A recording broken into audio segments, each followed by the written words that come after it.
Hello again guys, it's Carly from the Poetry of Nice, and today I have another weekly reseller comments roundup for you. So if you're new here, this is a channel all about reselling online. I sell on 3 platforms currently, which is Poshmark, Etsy and eBay, and I do it while being a stay-at-home parent to 3 little boys, 5 and under.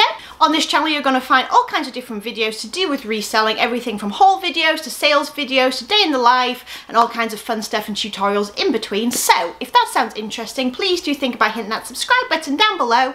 And don't forget to say hello in the comments so that I can say hi back. This is a fun little series that I've been doing sort of every Sunday night for a few weeks now, and essentially I take a handful of comments from throughout the week and I answer them in person because hey, that's how we all learn, and it's really fun for me to be able to thank you guys for sharing your insights and your questions and things like that in my comments, and hopefully helps to answer those questions for other people as well who may be watching. So without further ado, we're just going to go ahead and crack on with the first comment. Okay, so this one is from Joanne Loftus and it says, "Love your videos, Carly." Thank you. Curious to know how you ship your shoes. I see you're shipping them for $8.30. I ship shoes in the priority mail shoebox and they average 13 to 15. Okay, I sell lots of shoes on Poshmark, probably because the shipping is such a great price for items over £1. You are so right. But would love to find a cheaper way to ship them on eBay.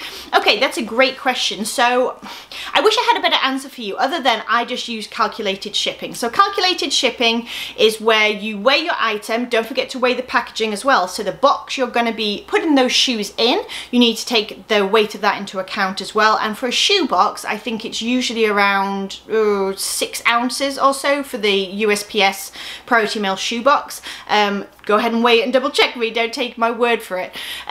But I'll weigh my shoes, and then I have a list within my drawer where it has all of those boxes, like they're broken down by their ounces, so that I can add that on while I'm sat at my desk. I don't have to go grab a box and weigh it every time and things like that. So I add those 2 weights together and I use that as my calculated shipping cost. And essentially from there on, that calculated shipping cost is going to depend on how far your buyer is away from you, which I'm sure you already know, but for anybody who doesn't, it's going to depend on where they live in relation to you and how far that package has to travel. And I personally, if I have shoes that are suitable for a padded flat rate mailer, which means if there's something like a flip-flop or a sandal, sometimes like a smaller size sneaker, if I can fit it in comfortably and I can fit in some bubble wrap or some kind of padding as well, just to stop those shoes not only from sort of taking a beating on their travel, but also from rubbing against each other in the packaging, because a friction like that in travel could go ahead and ruin like the finish on shoes and things like that. I don't want to risk my shoes getting damaged just to save some money on the shipping. But if I can do that and I can fit a little bit of wrapping and things like that inside of the padded flat rate mailer, also making sure that I can close it fully without having to tape it down. Now I do tape it down just to make it a little bit more secure, but your mail carrier is likely going to look at it and decide whether or not you've made it work. Really, with padded flat rates or any kind of flat rate mailer, you need to make sure your item fits without you having to compromise the integrity, I suppose you could say, of the box itself. So that's what I do to try and get like a nice flat rate, which would be an $8 flat rate for your buyer if you can fit it in a padded flat rate. Other than that, I'm afraid I just don't necessarily have a tip. I know some people use like regional A's and regional B's. I actually have never done that. That's not something postage wise that I've ever gotten into, mostly because I just try to keep it really simple for myself at this point in time. I have a lot going on at home, which is no excuse, but I do like to try and keep my shipping, my packaging fairly streamlined so that I can focus more on listing rather than worrying about shipping too many complicated items. I hope that helped just a little bit. Okay, comment number 2 is from Stacy Baker. She says, "Good video. If you discover the flaw after purchasing already, don't you just hate that? Do you ever just repair an item if it has a hole in the seam or a missing button or something easy to fix?" So yes, absolutely I do.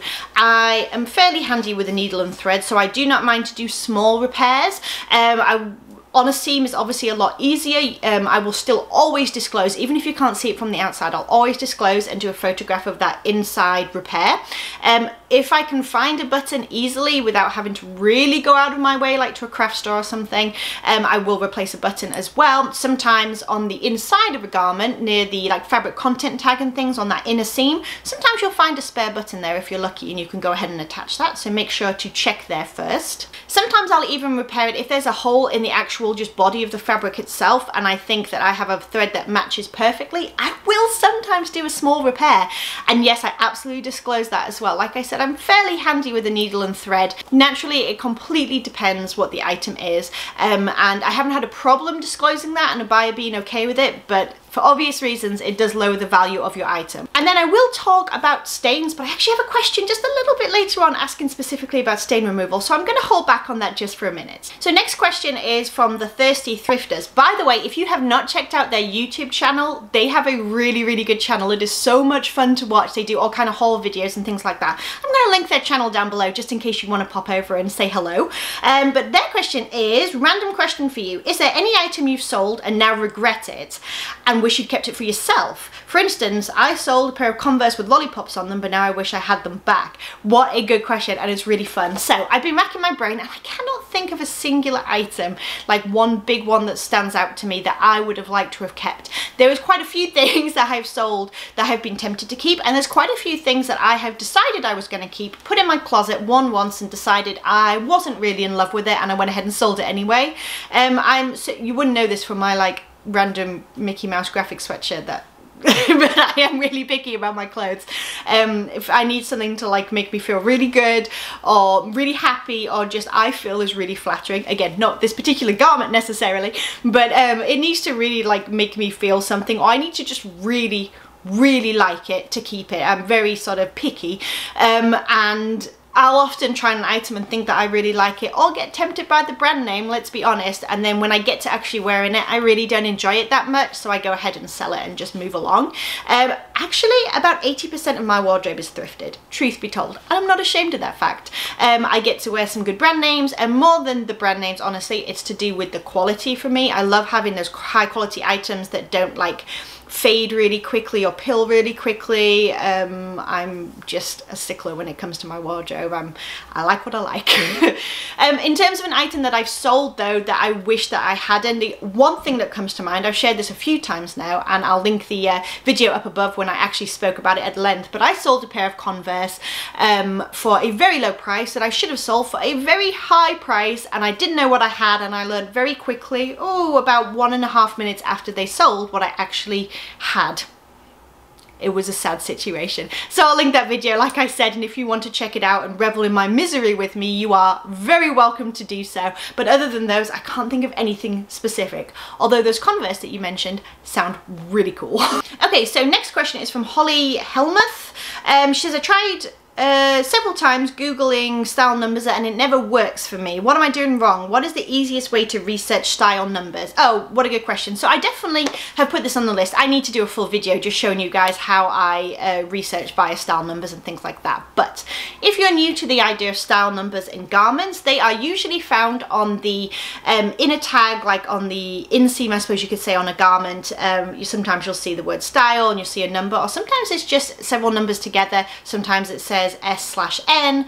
There's a lot of different variations. You find it on shoes, on clothing, all kinds of different stuff like that, and certain brands usually have them. I could tell you J. Crew does, or anything under that umbrella like Madewell, Broadway and Broom, all that kind of stuff.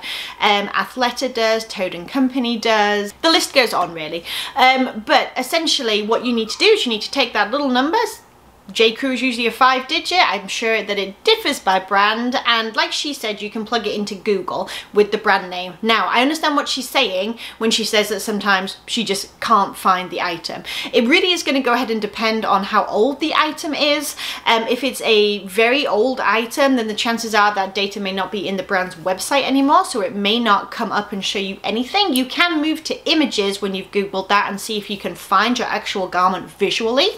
That's sometimes work. One tip that I would share though is if you can't get anywhere with Google looking for that style number and the brand itself, try plugging it into the actual platform, into the search engine of the platform you're trying to sell the item onto. So whether it be eBay or Poshmark. So for instance, you could just put in like, J. Crew 52714, whatever the number is, and look at your available listings. You can scroll through there and look at the images. Poshmark will often have stock photos, so it'd be much easier to identify your exact item as well. You can also check your completed listings, your sold listings on both of those platforms. Chances are somebody may have already found out the actual name of that item that you would be able to essentially borrow, because that is just the name of your item. You're not stealing any information there. If you're, you know, taking that from their title, that's just the actual piece. And you could also, if you want to be extra thorough, take that title that you found that seems to be the name of it and go ahead and combine it with the style number and Google it again, and that may narrow down your search results just to make sure that you have the right keywords in your title. Like I said, I do plan to do a short video on this and just give you guys an example of all of what I just said, essentially just in real time, so you can see the exact process that I would go through, and hopefully that will be helpful to someone as well. And my final comment is from Lise Woodall, and it says, can you share your stain removal formula in a video? Okay, so I'm going to let you know exactly what I do. I use OxyClean. This isn't sponsored obviously in any way, as if it would be, but I personally use OxyClean, the spray on, and I use that as like my first line of defense. So if there's any kind of small mark or something like that, I spray it on, I let it sit for several hours, then I throw it through the wash. Before I put it through the dryer, I'll check my item again to see if it has lifted the stain. If it hasn't, I have like a second line of defense, if you like, that I tend to use on stains. And I use this on our family clothing as well, because 3 boys, things get messed up. So I will spray on the OxyClean stain removal spray, and then I will take the OxyClean like the powder that you can get, which is essentially usually used for soaking items like whites and things like that to lift stains, which you could do. I don't really have the space or time to do that, I'll be honest, for the most part. So I then put the powder on top of that, and I kind of like massage it in and things like that on top of the stain, and then I spray the OxyClean on again to hold the powder in place, and I'll let it sit for around 24 hours. I'm telling you, 9 times out of 10 that lifts the stain, even if it was stubborn enough not to come out with just plain old stain remover the first time. I'm not saying it's going to work every single time. Like I said, 9 times out of 10 is what I would say, but I'm usually very surprised and excited that that worked. Now, one thing I will say is don't do that to linen. I learned that the hard way. It just messed the fabric up entirely. Again, something like silk or silk blend, that is going to need an absolute, like a totally different treatment to what I just described. I'm talking like your cotton polyester blends, like your run-of-the-mill simple fabrics that just have, you know, something there, some kind of stain. I do it to a lot of like vintage clothing and things like that, just to lift those stains enough to make it a wearable, sellable item. All right, you guys, I hope that that was interesting. I hope that it helped. It answered some people's questions, and I thank you again for coming to hang out. I really appreciate you guys. Don't forget to say hello down below. Don't forget to give the video a thumbs up if you enjoyed it. Don't forget to subscribe if you haven't already, and I will talk to you in the next video. Bye, you guys. Have an amazing week.